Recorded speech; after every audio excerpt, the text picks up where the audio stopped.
তফসিল ঘোষণার পরপরই ঢাকা ৮ আসনে সম্ভাব্য প্রার্থীর উপর গুলিবর্ষণ, এসব অনাকাঙ্ক্ষিত ঘটনা ঘটার দুদিন পর আইনশৃঙ্খলা বাহিনীর উচ্চপদস্থ কর্মকর্তাদের সাথে বৈঠকে বসেন নির্বাচন কমিশন।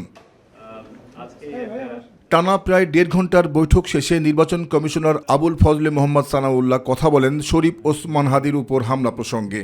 এই যে ছেলেটা এই ঘটনাটা ঘটেছে বলে আমরা সন্দেহ করছি, সেও তো আইনি হেফাজতে ছিল এবং সেখান থেকে সে জামিন পেয়ে বের হয়ে এসেছে। পরিস্থিতি যেন নিয়ন্ত্রণের বাইরে না যায়, কমিশন সেই চেষ্টা করছে জানিয়ে যারা নির্বাচন বানচালের চেষ্টা করবে তাদের বিরুদ্ধে কঠোর ব্যবস্থা নেওয়া হবে বলে জানান তিনি। যারাই এই নির্বাচনকে বানচাল করার, প্রতিহত করার বা ক্ষতিগ্রস্ত করার কোনো চেষ্টা করবেন তারা ব্যর্থ হবেন এবং যেখানে যতটুকু দৃঢ় হওয়া প্রয়োজন সকল বাহিনী ততটুকু দৃঢ় হবে। নির্বাচন কমিশনের পক্ষ থেকে মেসেজ ইজ ভেরি ক্লিয়ার।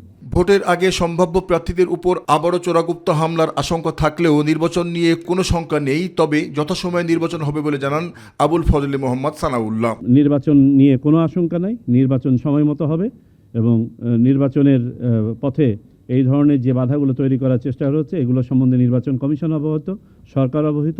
কোনো নাশকতাকারী যেন উৎসাহিত বোধ না করে। এখনো পর্যন্ত পুলিশের পক্ষ থেকে যে ব্যবস্থা নেওয়া হয়েছে ইসি তাতে সন্তুষ্ট বলেও জানান তিনি। আজকে আমরা সন্তুষ্ট হয়েছি, সরকার তথা আইন প্রয়োগকারী সংস্থার যেসব কার্যক্রম এই পর্যন্ত নেওয়া হয়েছে সেগুলো নিয়ে আমরা সন্তুষ্ট। জাহিদ আহমেদ বাবু, মাই টিভি, ঢাকা। কাজ করার অবকাশ আছে, সেগুলো নিয়েও কথা হয়েছে।